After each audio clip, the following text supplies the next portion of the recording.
If you're the parent of a child with disabilities and a typically developing child or children, you know it can be tough to find a way to give all your children the time and attention that they need and want, especially when it seems like the needs of your special needs child might take up more of your time. But never fear, there are ways that you can meet the needs of all your children, regardless of their ages and abilities. Hi, I'm Kelly Mantone, the founder of Accepting the Gift, a ministry for Catholic parents of children with disabilities. Sometimes it can seem like the needs of your child with disabilities takes up all your time. And if you have other typically developing children, you may be wondering what they feel towards their sibling with a disability and how you can make sure that they remain in a healthy relationship with that sibling, as well as in a good relationship and keep lines of communication open with you and your spouse. So today I've got some tips that have worked with my own family as well as other families I know on how to raise mentally healthy, strong, and resilient children who are the sibling of a child with disabilities. First, be sure to schedule one-on-one time with all of your children on a regular basis. And that goes for your child with a disability too, because you want to have a relationship with them more than just the caregiving, that you have to do. Make sure that you're doing fun things with them as well. But then also with their typically developing siblings as well. And this doesn't have to be like big, grandiose, weekends away or evenings out. Just spend some time in the afternoon playing a board game that they want to play, or playing, a video game that they like, or going outside and going for a walk with them. Just, schedule one-on-one time and commit to it. Kind of make it like a date, at regular intervals so you can maintain lines of communication with your kids. It was also really helpful for me to learn the love languages of all my kids. So when I would have one-on-one time with them, it kind of maximized that because I was doing and responding to them in the ways that they needed the most. So if you're not familiar with the love languages, I will drop the link to the book below, but it's definitely something to look into so you can maximize that one-on-one time that you do have with your child. Also, make sure that you are explaining everything to your child in age-appropriate ways. You don't have to hide things from your younger children, and you don't have to go into too much graphic detail either. Be open, be honest with the diagnosis that your child with disabilities have, and explain things on a need-to-know basis. If your child comes to you, your typically developing child comes to you with a question, answer it in an age-appropriate and honest way so they know that they can come to you with their questions and they'll get an answer. You'd be really surprised what your young kids might assume. They might think that every time you go to the hospital with your child with disabilities, you might not come back with that child. So you want to make sure that you're open and you have a constant, ongoing dialogue about your child with disabilities condition so your other siblings, your other children aren't overly concerned, but also so they're not dismissive of things either.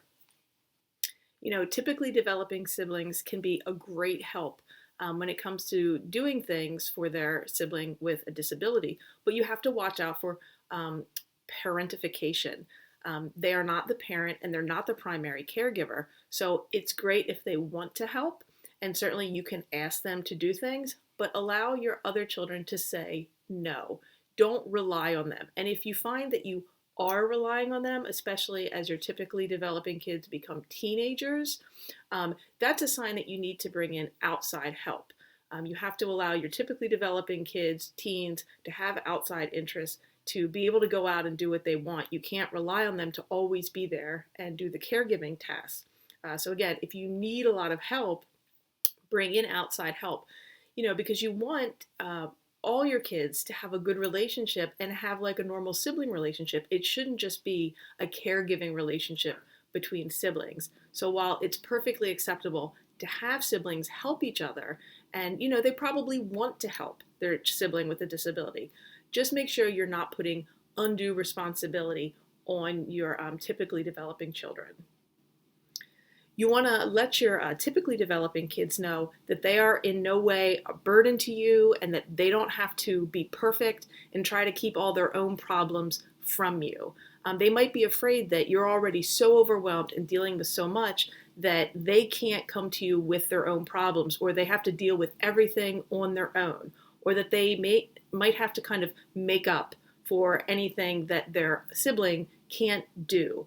So again, this is where having that one-on-one time and those open lines of communication again is so important, because you want them to know If they're having any of their own health concerns, that they can come to you, that it is not a burden or a problem for you to schedule appointments for them. If they're having any sort of emotional or mental concerns, they can come to you. So again, keep the lines of communication open and let your typically developing kids know that you don't expect anything special from them because they're typically developing. They don't have to be perfect. They don't have to pick up the slack. They don't have to manage everything on their own. Now, as your typically developing kids get older, they're probably going to start to notice how other people outside the family treat their sibling with disabilities differently. They might stare at them, they might make comments, they might not want to include them in activities or play, things like that. Because your child, typically developing child, probably won't have ever thought there's anything wrong with their sibling. When they see that other people do think that something is wrong with them, that kind of is going to like catch them off guard at first. So you're going to have to discuss ways for them to kind of talk about their siblings' condition in ways to other people. They don't need to start fights or pick fights or anything like that, but they should be able to articulate, again, in an age-appropriate way, why their sibling maybe, we have to include them and do some things differently because I want them to play with us, or don't say that about my brother or sister, they have autism or they have this sort of disability and it's not nice to say those things. So you'll have to find ways to address concerns. And again, they might not come to you. They might not quite understand what's going on. This was a big thing for my own kids. They didn't understand why people always stared at us when we went out. And I had to explain, most people don't know anyone in a power wheelchair. And so that's why they stare at our family. And so we had to talk about ways, when it's appropriate to say something, when it's just something that you have to kind of let it go and not worry about it. So just think about and be aware of, as your child becomes more conscientious of how other people treat your child with disabilities. It might be beneficial for your typically developing children to reach out and connect with other siblings.